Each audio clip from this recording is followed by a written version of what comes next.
Hi guys, Jendosi here. Mag-join na kayo sa membership natin para makita nyo agad yung sunod na part. Para maka-join kayo, click nyo lang yung unang link sa description. Malaking help to guys para mag-animated na yung stories natin. Yun lang at balik na tayo sa kwento.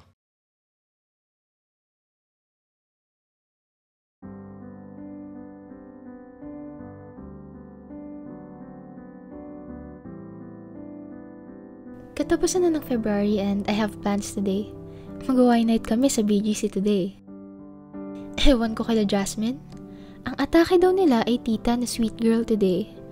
Dahil laging puro party ang eksena nila sa social media. Para daw maging clean girl era na sila. This is why I love girls night. Sobrang supportive. Sabi sa inyo marami akong ganap sa buhay. Sobrang busy ko na tao. Kaya swerte niya ni Zed ginawan ko ng paraan para magkita kami sa Friday. After namin uminom ng wine, hindi rin nila natiis at dumiretso sa bar malapit. Although, nakatag 2 cocktail lang naman kami. The day ended na puro story ang ginawa ko para lang mapansin. Hindi ko talaga to branding and mind you, hindi man lang nag-reply sa story ko. The next day, payapa akong nagsiscroll sa feed ko sa Instagram nung nakita ko nag-story siya. It's 3 AM now and ang story niya lang naman ay Jollibee. Lakas mang inggit. Napaka makatao mo rin talaga no? Oo, bakit? Inaano ka? Sino naman nagsistory ng pagkain sa madaling araw? Ako? Wisit? Bakit? Nagutom ka? Oo, matutulog na nga ako Kainis. Ano address mo? Pa-deliver kita. Ayoko nga, baka kung saan mo pagamitin Ay, walang tiwala. Wala talaga. Dali na, pa-deliver ako food. Tapos COD. Wag na No ma'am, no. I'll pay for it. Wag na, baka scammer ka. Lala ng trust issues mo, no? Yeah, lalo na sa mga kagaya nyo. Gaya ng ano? Yung ganyang muka, kala mo napakabait, pero no comment na lang.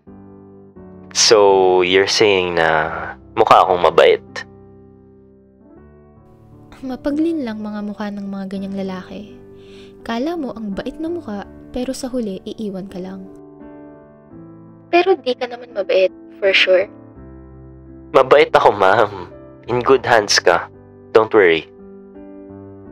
Okay, sabi mo Dali, send mo address mo. I'll send the food. Or gusto mo, send ko na lang card ko, tapos ikaw mag-purchase? In the end, napilit niya ako at nagpa-deliver nga siya ng pagkain. Pang 3 tao naman tong in-order mo. Mag-isa lang akong kakain, Para sa'yo lahat yan, ma'am. Eat well. Thank you. Nag-usap pa kami sa tawag. Weird, pero na-enjoy ko talaga yung presence niya. He has that vibe na comfortable ako ganun kahit hindi ko rin ma-explain kung bakit. Aalis ako mamaya. Sino nagtanong? Wala. Just letting you know, I guess. Kasi, Trip ko lang? nagpapaalam ka ba? Hindi nga. Just letting you know lang. Oh, okay. I have a party din na pupuntahan tomorrow night. Nagpapaalam ka? No, just letting you know lang din. Nag-usap kami hanggang sa hindi ko sinasadya na mababa yung telepono. Nakatulog ako while we were on call. Nakakahiya. Sorry, I fell asleep last night. Hindi niya pinansin yung message ko the whole day. Baka busy. Bandang hapon while preparing for my night out, I saw his story. Napakayabang. Showing off his car and shoes. Okay, car guy pala to. I went to the party at bilang may target audience, syempre, mag-story ulit ako. So busy? Daming ganap sa buhay? Told you. Swerte mo, nagme-make time ako sa'yo. Do you wanna know a fact about me? What is it? Hindi naman ako dati laging lumalabas. And? The reason why lagi mo akong nakikita na lumalabas is because hindi ko naman to nagagawa when I was still in a relationship with my ex. Okay, gets. No need to explain You can enjoy lang naman sa life. And now, nakita mo ang sad girl side ko. Hindi naman. Free ka today? Yep. Why? Do you wanna hang out? Tipsy? No? Really? Yep, promise, hindi nga. Next time, pag sober ka na. Sober na ako.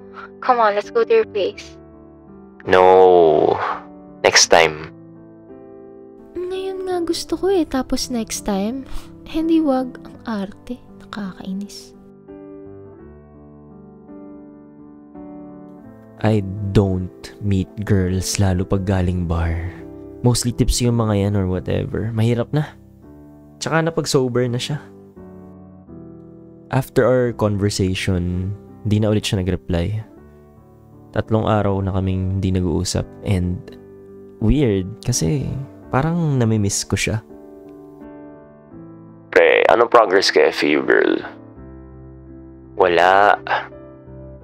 Alam mo naman yan si Zed, pre. May commitment issue. Ko pa lang po. Sadyang di lang ako para mag-commit. Dami mo pang basikot-sikot, pre. Inasar lang nila ako ng inasar. Hindi ko rin alam bakit ayaw ko mag-commit this time Siguro gusto ko muna magpahinga sa mga jowa-jowa na yan. Or maybe someone can change my mind. Pag-uwi ko, nag-computer agad ako para maglaro.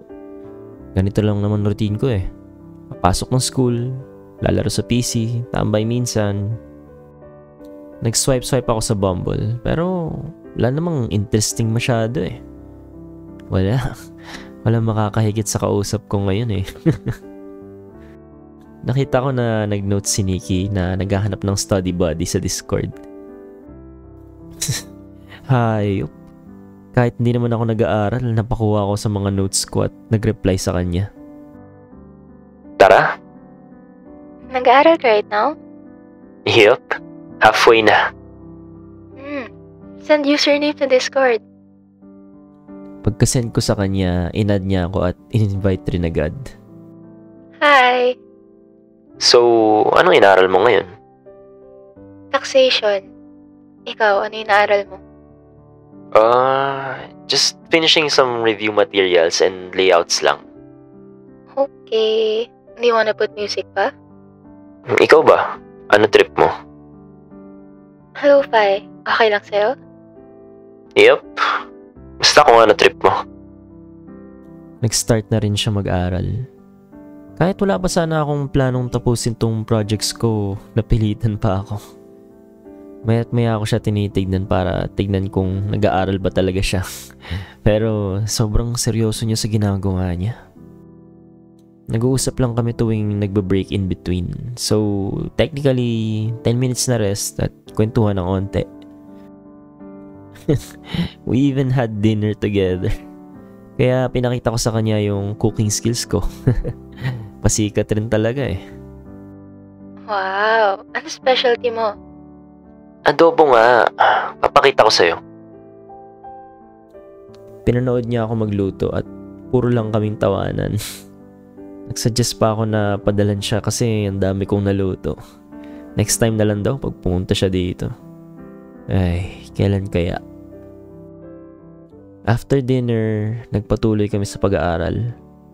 Hanggang sa hindi namin namalayan na... Good night, Zed. Good night, ma'am. Thank you for today. I missed talking to you, ma'am. Gusto mo ba makita yung next part? Click mo lang yung join sa tabi ng subscribe.